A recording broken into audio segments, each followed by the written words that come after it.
Então, muito boa tarde. Vamos começar a nossa atualidade criminal com uma matéria que está a preocupar-nos a todos um bocadinho. Esperemos que não tome proporções mais alarmantes do que estas, mas já sabemos então que temos 26 casos de legionela no Hospital São Francisco Xavier, em Lisboa, desde o dia 31 de outubro. Portanto, 26 casos e 2 dos doentes que estão aqui identificados estão internados nos cuidados intensivos. Ora, não sabemos ainda qual é a evolução. Tentámos entrar em contacto com a Direção-Geral de Saúde, que normalmente é muito disponível para nos dar informação, mas até este momento não foi possível ter mais qualquer outro elemento que pudesse, se calhar, acalmar aquilo que é sempre uma situação de algum alarme, dado que nos lembramos muito bem o que aconteceu em Vila Franca de Xira há 4 anos atrás, não foi? Portanto, o que é que sabemos? Que continua por resolver. Exatamente. Infelizmente ainda não tivemos as ações cíveis a correr para se apurar a responsabilidade, mas ainda não temos, vá lá, um diagnóstico de quem são efetivamente os responsáveis por tantas mortes que ocorreram, e a tal prevenção que na altura tanto se falou acabou por ficar até em próprias unidades públicas hospitalares, exatamente. Onde nós achamos que todas as regras de prevenção são efetivamente efetuadas dentro da periodicidade que é exigível. O certo é que foi desta feita também a contaminação através de água. Dentro do hospital já estão a ser feitas todos os mecanismos para matar, neste caso, a bactéria, mas de facto não deixa de ser uma unidade pública que devia primar pela supervisão, e eu continuo a dizer, estas coisas só acontecem efetivamente porque nós, portugueses, infelizmente, descuramos daquilo que é o sentido de responsabilidade na saúde. E isto é um caso de saúde, não é? Porque isto é uma bactéria que afeta, acima de tudo, a saúde das pessoas e que Deus queira... Não se vai para o hospital para ficar com legionela, quer dizer... Júlia, se ficasse só com legionela quando se vai para um hospital, não é? Todos nós sabemos que... As bactérias... Não, já falamos aqui destas infecções há bocadinho. Bom, só lembrar então que, como já disse a doutora Sofia, esta bactéria desenvolve-se na água, não é? Reservatórios de água doce. Quais são os primeiros sintomas? Dor de cabeça, dores musculares, arrepios de frio, febre súbita e alta. Quem é que está mais em risco disto acontecer? Pessoas com idade superior a 50 anos, sofrer de uma doença pulmonar, estar a tomar corticoides, ter o sistema imunitário debilitado, diabetes, cancro ou outras doenças crónicas, ser fumador ou estar a ser submetido a um tratamento de quimioterapia. Não vou alargar muito mais porque efetivamente não sou especialista, nem tenho conhecimentos privilegiados na área da saúde, mas estou só, nós como sempre aqui temos o dever de alertar as pessoas para o que se está a passar e lembro-me bem de como ficámos em estado, absolutamente, não queríamos acreditar que uma cidade, porque Vila Franca de Xira já é uma cidade, ficou completamente em estado de alerta máximo e quase de um cerco local, porque durante uma série de dias, por causa de uma situação de legionela há 4 anos atrás. Agora vamos à primeira notícia de hoje.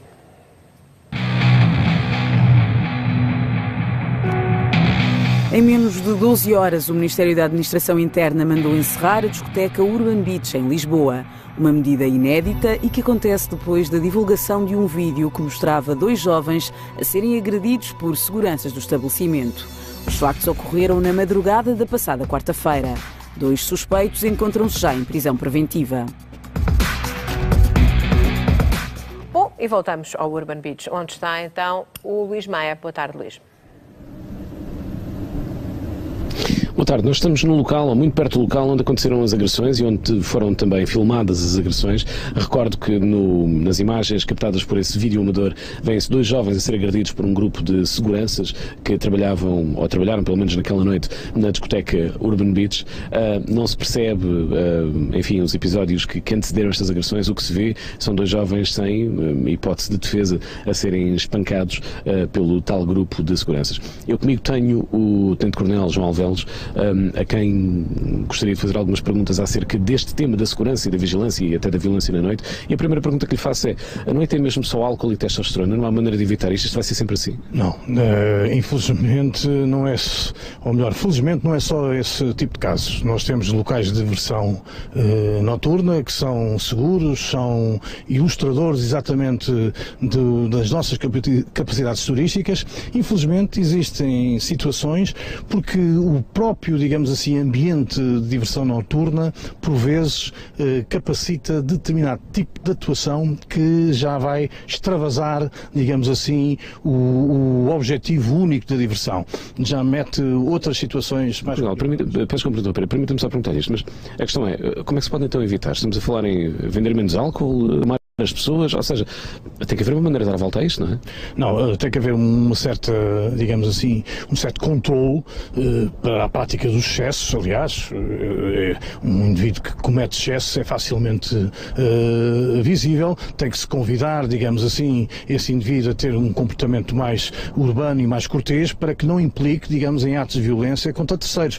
Este é um ambiente que se deve proporcionar. Isto tem que ter, digamos assim, uma gestão acuidada. Estes espaços geram divertimento a milhares de pessoas, há, digamos assim, emoções soltas, enfim, algumas delas até radicais, e tem que haver aqui uma gestão, uma aproximação de forma proporcional e não de forma abrupta. É aqui um bocado a chave do problema, existe exatamente na abordagem daqueles que cometem excessos. E formar então os próprios seguranças, ou seja, as próprias empresas responsabilizarem-se por isso? Pode ser uma das saídas? As empresas que são contratadas assim, aliás, os espaços são responsabilizados por terem condições mínimas de segurança. Normalmente eles contratam empresas que garantem, digamos assim, esse tipo de segurança. E essa gestão de segurança tem que ser feita com proporcionalidade. Não pode ser feita com demonstração do recurso à força imediato. E é isto que nós, ao fim das várias experiências que tivemos, esta desproporção de intervenção gera exatamente uma resposta violenta e, claro está, há aqui, digamos assim, um tipo depois de organização que vai, digamos, fazer uma certa coação violenta sobre quem comete, digamos assim, esses excessos. E quem é que pode e deve assumir a responsabilidade? Por exemplo, neste caso, a empresa de segurança, o espaço de diversão noturna? Primeiro, na minha opinião, é o espaço de diversão noturna. Esse espaço de diversão noturna tem a responsabilidade de garantir todas as condições para que se possa exatamente se divertir dentro desse espaço. Agora, na atuação há vários níveis de responsabilização. Há, naturalmente, a responsabilidade do indivíduo, do vigilante que exerceu, digamos assim, a infração, mas depois há a supervisão. Todas essas empresas têm um diretor de segurança. O diretor de segurança deve assumir essa responsabilidade. Não podemos esquecer, porque é nessa, digamos, exigência de responsabilidade do próprio responsável da segurança da empresa é que reside, digamos, o futuro e, digamos assim, a eficiência de todo esse sistema. Porque não podemos esquecer só um pormenor. Esta segurança privada, todo o sistema de segurança privada promove ao Estado um bom resultado de segurança, exceto este capítulo da diversão noturna, que em vez de diminuir as queixas, aumenta as queixas. Portanto, há aqui um paradoxo da utilização da segurança privada. A segurança privada é uma atividade de extrema importância na sociedade, ela é bem fiscalizada, só que por vezes peca nas exigências das responsabilidades e o Estado tem que estar aqui organizado por forma a poder se organizar e exigir, digamos, a responsabilidade a um primeiro nível. Ou seja, a responsabilização também tem uma espécie de subsidiariedade que exige que ao primeiro nível se possa responsabilizar. Dr. Arnaldo, muito obrigado. Aqui estão algumas das receitas, uma parte da receita que pode evitar eventualmente imagens como aquelas que circularam nas redes sociais e que se tornaram virais nas redes sociais na semana passada, 2 jovens a serem agredidos por um grupo de seguranças num espaço de diversão noturna à frente de quem quis ver, à frente de toda a gente. Os dois dos suspeitos destas agressões estão já em prisão preventiva. Considera-se a possibilidade de poderem passar ao regime de prisão domiciliária com pulseira eletrónica. Este caso ainda fará correr muita tinta, até porque o estabelecimento de diversão noturna em causa foi encerrado por ordem do Ministério da Administração Interna. Muito obrigada, Luís Maia. Bom, estávamos aqui a comentar que a doutora Cê estava a dizer, eu até sei como é que isto se resolvia. E acredito, porque já não é de agora, há cerca de um ano que se fala, de facto, numa alteração à legislação que atribui as licenças de estabelecimento noturno. E uma das situações que acontece, e a miúdo, e como dizia aqui o Tenente Coronel, e bem, é que, de facto, a segurança privada não para uma série de situações, mas em tudo o que tem a ver com excessos, está sempre relacionado com a noite. Com a noite porquê? Álcool, como dizia o professor Paulo Sargento no outro dia, demasiada testosterona e aqueles complementos vitamínicos que estas pessoas tomam, estas pessoas, os seguranças, tomam, que condiciona ou deixa de condicionar aquilo que é a raiva do momento e, portanto, as pessoas agem sem qualquer baliza e, portanto, eu acho que uma das alterações que vai surgir e que era capaz de ser eficaz era, ao mesmo tempo que se atribui a licença de exploração de um estabelecimento de atividade noturna, criar-se a obrigatoriedade de terem que ser contratados para o efeito, pagos são aqueles os gratificados da Polícia de Segurança Pública para que ali estejam da parte de fora do estabelecimento comercial, mas que no fundo serve para ser um fator de persuasão não só para os seguranças que se sentem tentados a cometer este tipo de crimes, porque não deixa de ser um crime, independentemente da justificação que quiserem dar, para mim este tipo de atitudes não tem qualquer justificação, e no fundo também para inibir aqueles jovens que saem da discoteca com excesso de álcool e que partem para a violência ou para a destruição do que quer que seja, para o vandalismo, e portanto isso acaba por criar um bocadinho um fator de dissuasão de todas estas circunstâncias. Acho que é uma das alterações que vai ser sugerida e vai acabar por evitar uma série de problemas. É isto que me parece que de facto vai acontecer. Não sei se exatamente se o Paulo Sargento quer... completamente de acordo com o que a doutora Sofia disse, julgo sim que isto tem de... Enfim, a tendência será caminharmos para a PSP, paga por gratificado, dar uma ajuda aqui, portanto, na vigilância e na manutenção da segurança, coisa que aqui não aconteceu, porque nós, quando falamos de segurança, não é a insegurança que se viveu naquela noite, não é? Quer dizer, é o contrário daquilo que se viu.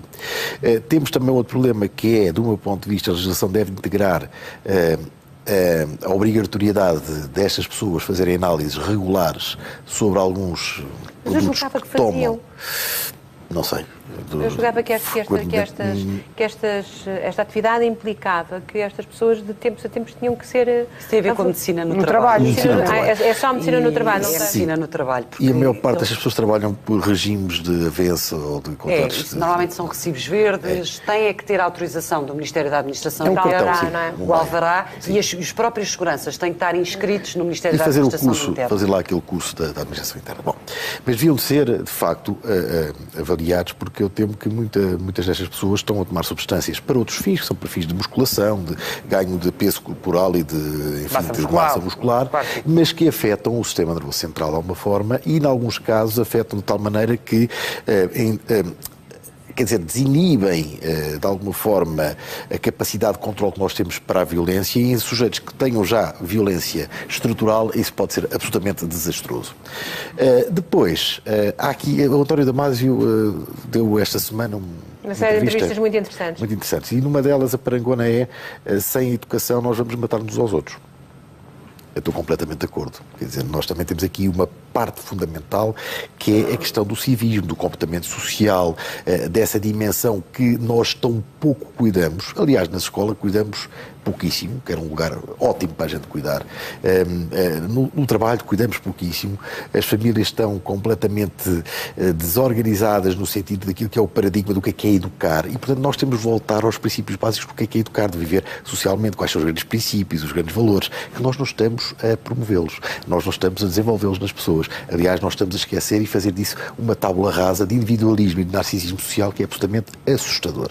Aliás, estamos numa época em que, ao invés disso, até dizemos, compete mais, ser melhor que os outros, não importa como, tu tens de ultrapassar. E, portanto, isto é absolutamente grave e também está na base destas coisas. Depois, uma outra coisa, eu tenho uma colega que, além de ser académica e psicóloga, também presidiu uma autarquia durante alguns anos. Uma autarquia, diga-se, bastante difícil e complicada no que diz respeito a esta questão da diversão noturna. E ela foi das poucas que teve a coragem de reduzir o horário, da extensão do horário em que estes estabelecimentos estavam abertos, muito contra, digamos, a vontade dos comerciantes, que eu também entendo, que é legítima e querem. Também, não é? E dos clientes. Mas há aqui que fazer qualquer coisa. Eu julgo que a extensão do horário aqui é também uma maior oportunidade para que isto aconteça. Repare, dizíamos outra vez, isto são estabelecimentos de diversão noturna, mas ali já era dia quando as coisas aconteceram. Portanto, isto é muito tarde, de facto. Isso é mas muito não tarde. acha que aconteceria na mesma se não se... Nós temos a experiência de Inglaterra. Fecham às 2 da manhã. Não. Os bares fecham às 11, eles fechavam às 2, fecham às 11 da noite. Há, de facto, uma meia dúzia de pessoas que... continuam a beber na rua. Se embebedam à pressa ou compram mais, mas são muito menos, porque há menos oportunidade. No ser humano, sim, quando há menos oportunidade, as coisas acontecem menos. É uma lei de probabilidade. E, portanto, aqui... É por isso que nós estamos a vir para países onde os gajos bebem à vontade. Exatamente. Reduziria substancialmente também, não digo a agressividade, mas a hipótese dela se expandir desta forma. De resto, isto não é só neste estabelecimento. Acho que isto peca por defeito e até, de certa forma, até cria alguma injustiça face a este estabelecimento, porque muitos outros, na mesma zona e noutras, têm o mesmo ou piores problemas, e é uma questão que não é de agora. É uma questão com uma frequência suficientemente importante, onde já morreram pessoas, muitas pessoas, graças a este tipo de fatores, claro, que têm de se atuar mesmo muito rapidamente. E, portanto, de alguma forma eu aplaudo esta medida como medida exemplar e, como dizíamos também outra vez, parece a velha estratégia anglo-saxónica que serve como aviso. Olha, nós fizemos este e a seguir... prisão preventiva serviu de aviso. Vamos fazer este aqui e agora a seguir aos outros. Portanto, ponham-se a pau, façam lá as coisinhas como deve ser, porque senão isto vai dar para o torto. E a ASAI, já agora, para finalizar, que tanto se tem preocupado, que é um organismo que eu respeito perfeitissimamente e vejo a sua utilidade fundamentalíssima numa sociedade em que vivemos, até falámos há bocadinho até das legionelas. A ASAI devia ter uma maior preocupação na vigilância deste tipo de estabelecimento. Eu sei que é muito tarde, isso provavelmente não tem efetivos para tão tarde irem lá fazer vigilância. Mas para não vender álcool a menores, essas... Álcool a menores e álcool a pessoas a quem se percebe que as pessoas estão suficientemente já embriagadas e alcoolizadas, depois vêm as pessoas dizer, mas é que se eu não vendo ele faz barulho e não sei o quê. Mas alguma coisa tem de se fazer, nós não podemos continuar a vender, porque há pessoas que também, já agora, que têm morrido por ingestão de álcool. As pessoas não sabem, mas álcool demais também mata. Há muitos jovens que morrem, e menos jovens também, naturalmente, que morrem nos nossos hospitais e em casa porque ingeriram álcool a mais. Portanto, não é só um problema de agressão, é um problema também de saúde pública. Claro. Nós temos uma série de coisas a regar. Primeira, do meu ponto de vista e mais geral, parafraseando o nosso António Damasio, eduquemos as pessoas, investemos cada vez mais nas pessoas, porque se nós não formos educados, matamos uns aos outros. Tem toda a razão. Olha, já não falecemos hoje. Nem caso ao amanhã. Não, e até almoçamos juntos. 760, 300, 600, então há bocadinho, foi ali um bocadinho, não tínhamos, nunca nos tinha acontecido, ligar para a casa de alguém, não estar a pessoa, mas estar outra pessoa. Que disse que não estava a outra pessoa. A pessoa estava numa farmácia em Braga. Em Braga. E a casa era Paredes de Cora e quem estava a telefonar era a Dona Maria Augusta, mas o primeiro era da Mónica. Mas não interessa, mas a Maria Augusta ia lá cozinhar a casa da Mónica, o quê? Uma feijoada. Uma grande feijoada. Portanto, são e o que é preciso para cozinhar uma feijoada? Feijão. E para ir comprar o feijão precisas do quê? Bagalhoso. E nós temos o quê? Um cartão. O que é que ele tem lá dentro? Dinheiro. Portanto, isto anda tudo ligado. 760, no fundo, isto anda tudo ligado. 760, 300, 600. Isto é o Cosmos. Exatamente, o Cosmos não é mais do que isto. Portanto, já sabem, 760, 300, 600. Mesmo quando a pessoa não está, desde que esteja ali marcado aquele número de telefone, mesmo outra pessoa a atender, pode ficar... O Natal em que dia? Que eu tenho idade por isso, ainda é do dia 24. Lá está, tudo ligado. Tudo ligado. 760, 300, 600, 1000 euros, mas hoje não, hoje é dia 6. Dia 6 de novembro. 6 de novembro, pronto. Ainda falta. Eu não sei, eu e os dias da semana baralho-me toda. Prémio dia 1000 euros, jackpot 13 mil, total 14 mil euros. Oh, coisa bonita, oh, coisa bonita. Ora, Mónica, que já teve 500 euros, quem vai ficar com os 1000 não sei, mas o Jota tem, avança para aquele quadro eletrónico. Sim, de lápis e riste. Mas como se fosse a última tarefa da vida dele todos os dias. Qual São Jorge? Exatamente, contra o dragão. Ele lá vai completamente lança em riste, que é o que ele gosta de dizer, em riste, e então lá vai e investe naqueles furos e é só bolinhas. É uma festa. Exatamente. Às vezes não tem as cores que precisamos, mas... Só me falta o cavalo para fazer aqui uma justa. Mas um cavalo de madeira. Uma justa. 760, 300, com um cavalo de madeira. Ligue. E vamos à próxima notícia. Começou na passada sexta-feira o julgamento de Pedro Dias. O arguido está acusado de 3 homicídios consumados e 2 na forma tentada. Naquela que foi a primeira sessão do julgamento, ouviu-se o relato de António Ferreira. O militar da GNR, baleado pelo arguido, diz que todos os dias se lembra do que aconteceu. Conte-nos então, doutora Sofia... O que é isto desta confissão parcial? Isto é o quê? Isto é uma figura que eu desconhecia. Assim, ou se confessa ou não se confessa. Pois. Confissão parcial deve ser uma confissão parcial de algum dos crimes. Portanto, não total dos crimes pelos quais vem acusado. Só assim é que eu entendo. Como vem acusado de 16 crimes, eventualmente vai confessar alguns deles. Portanto, não é um... Confessa, mais ou menos. Confessa alguns dos factos pelos quais venho acusado, não confesso todos na totalidade. Mas há aqui um pormenor que eu não posso deixar de constatar, que de facto está gordo. Está a ser muitíssimo bem tratado e nós pagamos. por todos nós. Robusto. O gordo, que eu também sou gordo e não queria ser confundido. Mas é o professor Paulo Sargento. Eu assim não lhe dou nada, professor Paulo Sargento. Eu assim não lhe dou nada que ainda não precisa. Agora de facto, podemos ver que está encorpado também. Está encorpado. Bom, isto para dizer o quê? Que a qualquer momento, e correndo o risco até de me repetir, a estratégia da defesa é de facto ouvir a maior parte dos depoimentos para depois compor, no fundo, esta tal confissão parcial. Porque eventualmente há aqui crimes que não vão ser fáceis de fazer a prova. Nomeadamente, aquela senhora que acabou por agora estar incapacitada de falar, a única prova que existiria seria a reprodução. Temos uma entrevista com a irmã para recordar. Continua. Seria, no fundo, a reprodução. Isto porquê? Porque toda a prova recolhida durante a fase do inquérito foi perante autoridades judiciais, neste caso perante a Polícia Judiciária, e toda esta prova só poderá ser valorada em sede de julgamento se for reproduzida perante o coletivo de juízes. O que é que isto quer dizer? Que, no caso da senhora que teve o AVC e que está incapaz para poder contar os factos, não serve apenas ter feito declarações lá atrás. Estas declarações terão que ser todas reproduzidas em sede de julgamento para que possam ser valoradas como prova. Não podendo isso acontecer, temos aqui 3 crimes que logo à cabeça será difícil dar como provados. Mas é assim, o Código, infelizmente, e eu não concordo com isto, mas o Código de Processo Penal diz isto e, portanto, é o que é, e por isso é que muitas vezes as pessoas ficam com a sensação de que não foi feita justiça.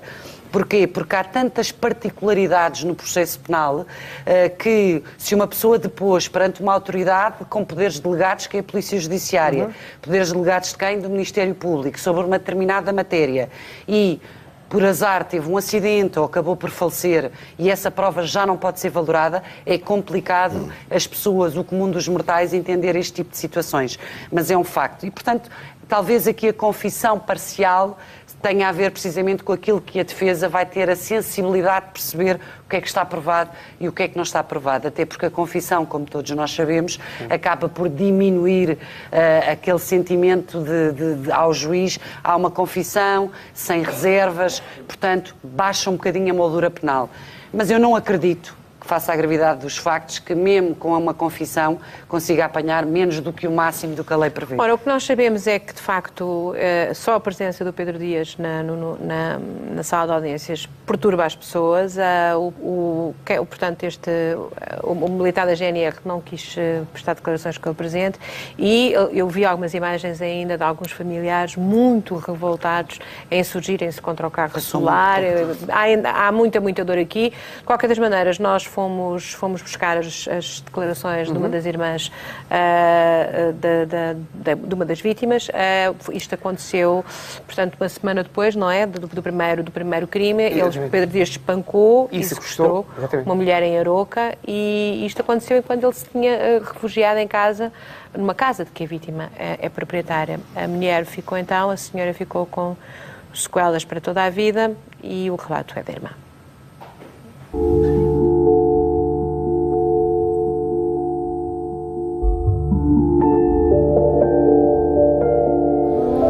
E tu, como é que te chamas?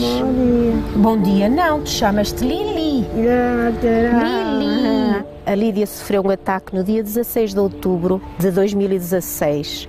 A 29 de novembro de 2016, por volta das 20 horas da noite, a minha irmã tem um AVC hemorrágico bastante grave. E eu tenho quase a certeza absoluta, embora não seja técnica de saúde, que o AVC está diretamente ligado com o que aconteceu à minha irmã no dia 16. As sequelas foram as seguintes: a parte esquerda do cérebro ficou afetada, logo a parte direita, o braço e a perna estão afetados, não é? A nível de cerebral, muitas células morreram, inclusive as que estavam destinadas à fala, não é? A minha irmã, com 58 anos, não pode ficar no estado que está. Não pode. Ela não merece. Ainda mais que ela despolutou o tubo, que se não fosse esse dia 16, eu não sei se o senhor que está preso hoje estaria no nosso país. Passo já a palavra para o Dr. Paulo Sargento. Esta senhora não está muito melhor, entretanto. Isto já tem alguns meses, mas a senhora não melhorou. Entende-se a revolta da irmã, a emocionalidade com que isto é dito. Quanto à relação direta das agressões sofridas e o AVC que decorre, é possível. Enfim, é possível que assim tenha ocorrido. O é possível não nos dá uma certeza a 100%, é destas coisas também que a doutora Sofia há pouco dizia. Portanto, há questões que nós não somos capazes de, no plano lógico e científico, demonstrar que há da AB sem interferência de uma outra coisa, mas, enfim, há grande probabilidade de que tenha ocorrido um acidente vascular cerebral em função ou decorrente de agressões violentas. O nosso cérebro é um órgão que está bem protegido pela nossa calote craniana, mas é um órgão que tem alguma fragilidade perante algumas circunstâncias e perante a violência muitas vezes encadeia pequenas lesões que alguns dias depois podem de facto levar a acidentes mais ou menos graves. Desses acidentes mais ou menos graves resultam depois sequelas neurológicas. Aqui, tanto quanto se percebe, e estava aqui a trocar impressões com a doutora Sofia, que eu não tinha muita ideia do caso, enfim, a senhora parece ter uma afasia, tanto de compreensão, foi afetada à parte esquerda, o centro da linguagem do cérebro, e muitas vezes estas afasias têm uma recuperação muito difícil. No entanto, alguns dos outros métodos de comunicação, em alguns afásicos, como por exemplo, escrevendo, já é possível comunicar, pelo que essa questão em tribunal, até se houver lá um neuropsicólogo ou um neurologista que possa aconselhar, o tribunal provavelmente terá aqui um conselho técnico que seria importante do decorrer do processo. É claro que muitas destas pessoas, destes familiares, como também se viu ontem a mãe, creio, daquela rapariga, a Liliane, quando chegou o carro celular que estava Pedro Dias, estavam desesperadas. Esse desespero é compreensível, porque ainda ninguém percebeu porque é que isto aconteceu. Esta é que é a verdade. Também há aqui uma espécie de névoa de curiosidade que o Pedro Dias, parece-me a mim, e os seus defensores estão a destapar um bocadinho, que é a confissão parcial, que eu julgo que isto irá dar uma porta, que é a relação entre ele e a Guarda Republicana, e uma putativa tentativa da alegação de que Pedro Dias não estaria bem, estaria a sentir-se perseguido, levando isto quase para a inimputabilidade. Eu, desde o início, parece que esta é a estratégia. Posso estar muito enganado, não conheço suficientemente Pedro Dias para dizer isso, não me parece sinceramente que assim seja. Aliás, no plano clínico, numa primeira relação importante que ele tem com a Justiça, é avaliado por um psiquiatra forense que, de resto, estabelece com rigor o diagnóstico, enfim, de perturbação de personalidade com elevado grau de sociopatia, que é muito condicente com tudo aquilo que se sabe, com a descrição que se sabe destes crimes e com as verbalizações, sobretudo, que ele tem para com algumas das vítimas. Ainda me vou arrepender de não ter matado, porque é que estás aqui, que se não estivesse aqui isto dava tudo bem. Portanto, eliminando pessoas que se vão atravessando o seu caminho e que impedem de, digamos, realizar o seu objetivo, e nessa frustração, quer dizer, não hesita em aleijar, em magoar, em matar, seja o que for. Este parece ser o quadro mais evidente, mas julgo que vai ser outro quadro aqui. Há uma tentativa para pôr isto noutro quadro, noutro plano da psicopatologia um pouco mais pesada, para ver eventualmente se há aqui alguma possibilidade de se mexer na figura da imputabilidade, pelo menos para a imputabilidade reduzida. Tentativa, não quer dizer, eu próprio sou um descrente nesta tese. Por outro lado, ainda, esta confissão parcial parece-me a mim que terá que ver da relação dele com o guarda e com a Guarda Republicana e com aquela noite dele tentar fazer aquela coisa que é muito comum em algum tipo de pessoas, que é... perdoem-me a expressão, mas pôr a porcaria na ventoinha para ela espalhar. Exatamente. E, portanto, eu Mas julgo há lançar que há pistas aqui... várias, que é para aliás, ver onde é que... fez naquela noite. Esta senhora tem razão. Eu acho que este senhor, se não fosse o dia 16, ele estaria fora. Porque ele esteve fora, tentou estar fora e depois voltou porque não conseguiu fugir. Ele não teve, como ele diz, só ali à volta. Ele esteve fora. Só que não conseguiu fugir. Pois tanto já não sei, mas era bom que então que a confissão parcial fosse... Ajuda muito. Nos desse essas, porque ainda hoje não percebemos de facto porque é que foi aquela mortandade, aquela... É incompreensível. É incompreensível completamente. 760, 300, 600... Para descomprimir um bocadinho, prémio do dia 1000 euros vamos dar, não tarda nada, e o jackpot são 13 mil. A Mónica, que não estava, mas que recebeu na mesma, ficou com 500 euros e agora não sabemos quem será o candidato ou a candidata que ficará com o resto. Mas vai ser alguém que vai ficar temos 1000 euros todo e é bom, contente. Todo contente, não há dúvida nenhuma, tanto mais que... De facto, sentimos que estamos aqui numa etapa diferente do ano, aproximamos-nos do fim do ano, aproximamos-nos... O frio chegou, já estamos todos aqui com manifestações, tudo já mais tapadinho, e, portanto, isto significa também que as pessoas vão ter, provavelmente, necessidades novas, ou seja, ou a camisola que faz falta, ou o casaco, ou os filhos que precisam de um impermeável novo, porque as crianças têm essa maravilhosa tendência para crescer muito, e aquilo que... esse vício terrível, Os pezinhos também vão crescer muito. Os pezinhos vão se queixem, é a melhor coisa do mundo. É Claro saúde. que é. A melhor coisa do Se mundo. for para isso, é saúde, meus amigos. Portanto, é com muito prazer que vos damos esta possibilidade.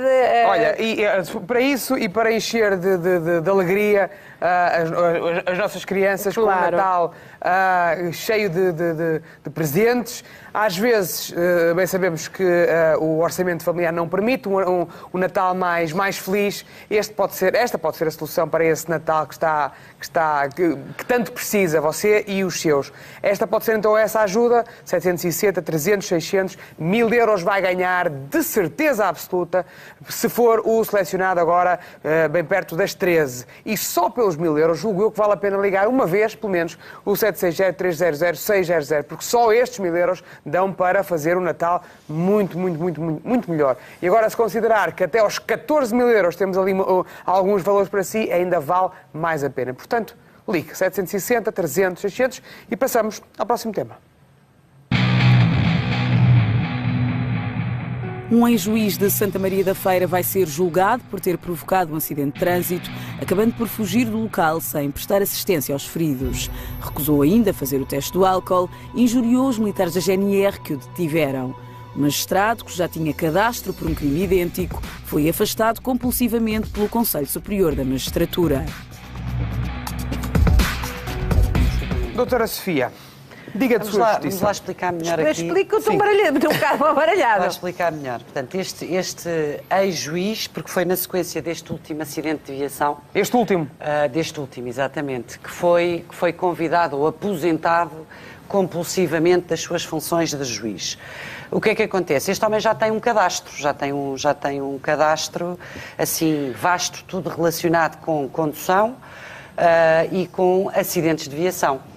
Não sabemos se é relacionado com o álcool, porque de uma das vezes agrediu os agentes da GNR que o tentaram imobilizar o veículo, andou em fuga aos zigue-zagues na estrada, quando conseguiram parar o carro, saiu do carro, caiu no chão, presume-se tal fosse a taxa de alcoolemia, que nem se conseguia ter de pé, insultou os agentes da GNR, ameaçou-os dizendo que era juiz e, como era juiz, recusava-se a fazer o teste de álcool, e essa é uma prerrogativa que os juízes têm. Ah, é? Porquê? Juízes, deputados, é assim uma espécie de isenção é? à margem da lei. Não há O desobediência. vinho deles não faz mal.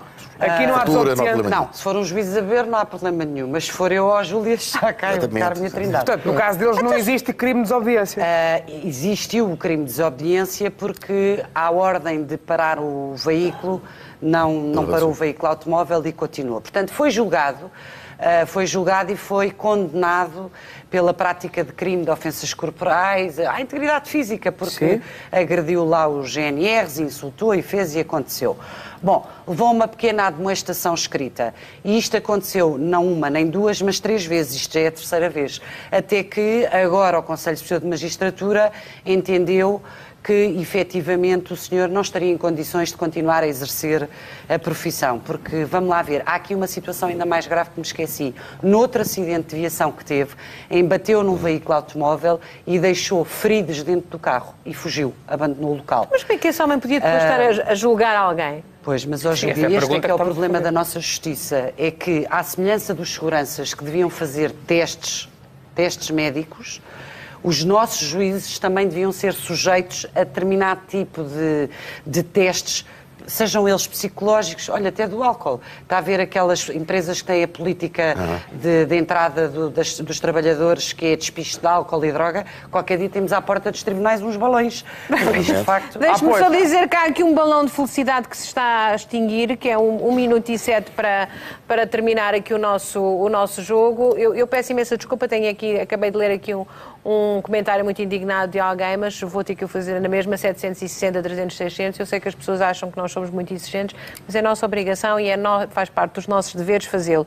Peço imensa desculpa, Sr. João Fradique, que sei que gosta de nos ver, mas que está farto de me ouvir falar no jogo, mas alguém vai ficar muito feliz daqui um bocadinho. E às vezes, pelo aborrecimento de outros, resulta a felicidade de terceiros. Pode ser que dia se calhar aqui. Pode calhar assim. Ligue uma vez. 760. Ligue uma vez, pode ser que o destino lhe deu um miminho. Exatamente. Não? Vai na volta, são chatos, mas compensa. 600, até aos 14.000 euros pode ganhar aqui um destes valores livres de impostos. Tem agora 18 segundos. Sr. João, ou a Dra. Maria, ou o Sr. Manuel, quem quiser ligar, pode ligar à vontade. 760-300-600, 1.000 euros no mínimo e 14.000 euros no máximo. Eu gostava de dar tudo hoje, porque tenho a certeza que o cartão vai para a casa de quem está a precisar muito. Vamos voltar aqui à doutora Cia, que estava a falar de uma coisa que, se calhar, tem que ser assim, não é? Tem que haver... Júlia, mas o mais grave, no fundo, é que quando nós olhamos, eu lembro-me no tempo dos meus avós, quando lá na aldeia alguém era o senhor doutor juiz, ou até o médico, era uma figura de referência. Claro. Porquê? Porque deve ser, de facto, aquela pessoa que representa a justiça, a moral, os tais bons costumes que desapareceram. E quando nós temos juízes que cometem crimes de omissão de auxílio, provocando um acidente e não prestam auxílio às vítimas, não sabendo se estão vivas, se estão mortas ou em perigo de vida, a decidir sobre a nossa vida, isto deixa muito que pensar. E isto diz tudo, Júlia, em 10 anos, foram apenas afastados do cargo da magistratura 23 juízes. E eu digo apenas. Porquê? Porque não há fiscalização. Não há mão dura no comportamento dos juízes. Portanto, este juiz, da outra vez que abandonou o local, aquilo que lhe aconteceu foi uma admoestação escrita. Onde é que este homem reúne condições para estar a decidir casos? Nós até podemos questionar se ele está sóbrio. Não, parece-lhe alguém que também teve um problema idêntico e diz: sou Giz, somos colegas. Não, exato, somos parceiros. Ontem viu também o Sr. Dr. Giz, estava grande alegria. Isto é grave, é muito grave. Isto eu estou a ironizar, mas isto é gravíssimo. Meu amigo vai para a prisão, mas o Soutor vem comigo, o Soutor Giz vem comigo. Nisto, porque de facto a comunicação social tem o condão, como se viu no caso do Urban Beach, de fazer com que a justiça desperte. E, de facto, ali tivemos casos de prisão preventiva. Aqui pode ser que, de facto, o Conselho Superior de Magistratura comece a estar mais atento e a fiscalizar de uma forma mais firme aquilo que é feito nos nossos tribunais, que às vezes não é bom. Mas tem que fazer. Sim, realmente é muito triste. Bom, um grande aplauso para os dois. Muito obrigada. Muito obrigado. Vamos então... Dar um prémio.